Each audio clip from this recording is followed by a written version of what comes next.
Greetings from Shed Sound Studio here in rural West Virginia. My name is Ian Beabout, and today I thought I would talk with you about another one of my favorite 5.1 surround sound releases.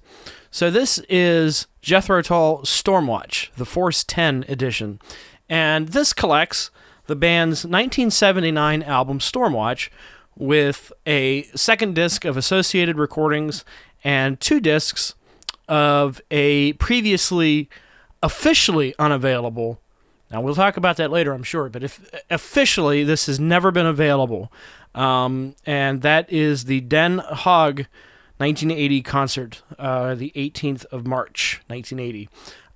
So full disclosure on this is probably my sentimental favorite Jethro Tull album. This was one of the very first ones I heard, along with like Living in the Past and Roots to Branches, when I was very young. I think I was under 10 years old the first time I heard this album on CD. When Steven Wilson started remixing the catalog back in 2011, I think, this is one of those discs that excited me the most, the prospect of hearing Stormwatch remixed. And the fact that we get a surround mix of this is just impossibly awesome to me. I mean, even if such a thing were suggested to me 10 years ago or more, it would have just blown my mind. And to have it actually here, well, let me just say it's a remarkable thing. And I know that that's not a word to use lightly around here on the YouTubes, but this collection is definitely remarkable. So you do get the stereo mix, which, again, I do think adds a lot of clarity to an album that was kind of always bogged down by less than stellar mastering. In my opinion, it was not a problem with the production. It was not a problem with the songs themselves. But I've always felt that this album's sound quality had kind of like a muddy, compressed sound to it. And when the remaster came out in, I think, 2005, it really didn't do a whole lot to improve things. But in this case, I think Wilson has brought out a lot of detail in his stereo remix that I've never heard on this recording. And like I said, this might be the Jethro Tull album I've played the most over the years, so I know it front to back, and there's a lot of stuff that he's brought out. There's also sections of music that were originally edited out that have been reinstated. For instance, on the track Warm Saporin, you have like another little section that got cut out, so it's about 30 seconds longer or something like that. And then, of course, you get to disc 2, where I believe we have six previously unreleased tracks. So these have just been unearthed in the past couple of years and presented here. And this came out in 2019. To date, it is the most recent Steven Wilson, Jethro Tull stereo remix. So in this collection, we get 6 unreleased tracks. And that includes Dark Ages, early version, Dun Ring Yell, early version, which is just basically Ian Anderson and some acoustic guitar overdubs. And I believe it's both him and Martin playing together on that. You have the full-length version of Orion, which is clocking in at about 9 minutes, and includes the introduction of that song that was played live, which you will also hear on disc 3 on the Den Haag concert. But you do get a few extra minutes of, previously unheard Jethro Tull material, which is always a plus, in my opinion. You get A Single Man, which I believe was a song that was played live, kind of in the Locomotive Breath medley. We get the absolutely, this has like been on my wish list for a long time, Urban Apocalypse, a song which surprisingly, we had heard a version of this that was quite different, that was performed by Dee Palmer. And the version we get here is surprisingly Gentle Giant-esque, or at least in my humble opinion, it sort of sounds like their material. And you also get Sweet Dream Fanfare, as well as a newly remixed version of Sweet Dream, and this is the live version from Bursting Out, released in 1978. So that's pretty cool. We get to hear sort of a rare thing, Steven Wilson tackling live material. He usually doesn't touch that stuff. So in addition, we also have several previously released bonus tracks, Crossword, A Stitch in Time, again, which has an extra chorus, I think, added to it, with Maddie Pryor on vocals, which is pretty nice to hear. Broadford Bazaar, an acoustic track, which has always been a favorite of mine, but I think it was originally associated with the Heavy Horses album, because it did come out on the 2004 release as a bonus track. But here, it sounds totally different. The song just sounds beautiful on this version. It's a new life, totally new sound. I mean, it sounds like a new piece of music. Also, you get King Henry's Madrigal, another favorite of mine.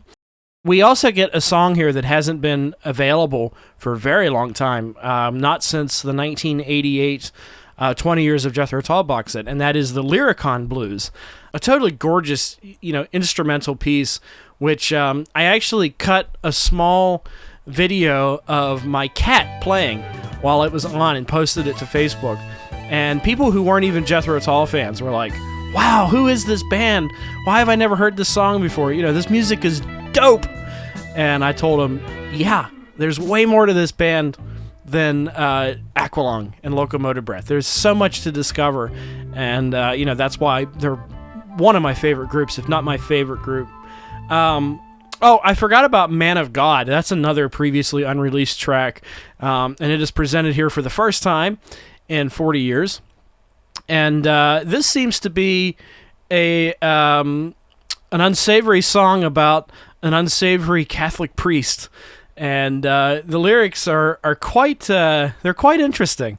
It's not something that I really expected out of Jethro Tull of this period, but it almost seems, just sort of in the way that Ian Anderson's vocal delivery is on this song, it almost seems like a Broadsword and the Beast outtake to me.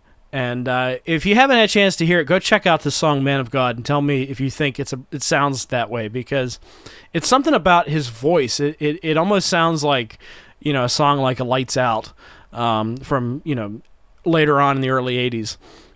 So again, what we have here in terms of the stereo presentation is another fantastic release from Steven Wilson and Jethro Tull. But I said I was going to talk about the surround mix, and this is something that I've revisited a couple of times over the past year since I've owned this disc, and I have to say that this might be Steven Wilson's finest work in terms of surround sound. And I've heard, Court of the Crimson King and the King Crimson catalog. I've heard a lot of the Gentle Giant catalog. I've heard a lot of the XTC catalog that he's done. But I believe that Jethro Tull's Stormwatch might be his finest work in terms of being a surround sound mixer. And the reason for this is that, there always was the sense with this album that there was too much going on than what two channels could handle.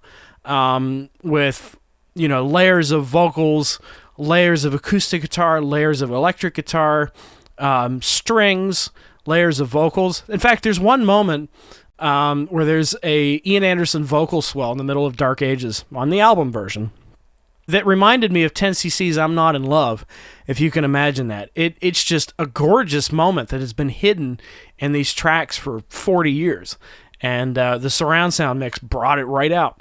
I also feel like there's some issues with the guitar being a little bit low in the mix on the stereo version, but on the surround version, Martin Barre is right up in your face, especially on songs like North Sea Oil and Orion and Something's on the Move, particularly Something's on the Move. You can really hear him. This surround sound mix gets a 10 out of 10. It gets an 11 out of 10 for me. Like I said, this album is probably my favorite of theirs, but I don't know if it's possible, but Steven Wilson's surround mix elevated this album for me. I like it even better than I used to, if you can imagine that, because there is so much detail to enjoy. There is so much ingenious mixing ideas in this surround mix. Instruments traveling around the room. Like on the beginning of Dunringell, when you have the voice of the weatherman coming through, and it feels like it's, you know, coming from behind you. You know, it's really a remarkable mix job here from Steven Wilson, and I hear, not to change the subject, but I hear that A is coming very soon, and I think that's a highly underrated record, and I can't wait to hear that. But one last thing to say about this, you do have the concert live in Den Haag in 1980, and this was previously available as a bootleg called Watchers on the Storm. And I think this was one of the very first Jethro Tull live recordings I ever heard. There were always some problems with it that bugged me, like some kind of wonky EQ on it, and you know, some dropouts. Like there were some instances where, like in Something's on the Move, where right as it kicked into Martin's guitar solo, the whole sound just dropped off. So I'm really happy that this has apparently been restored in this collection, and you can listen to it straight through with no problems. The Stormwatch material on this, and some of Dave Pegg's tunes, and even King Henry's Madrigal just smokes. This is, I mean, Tull at their absolute peak.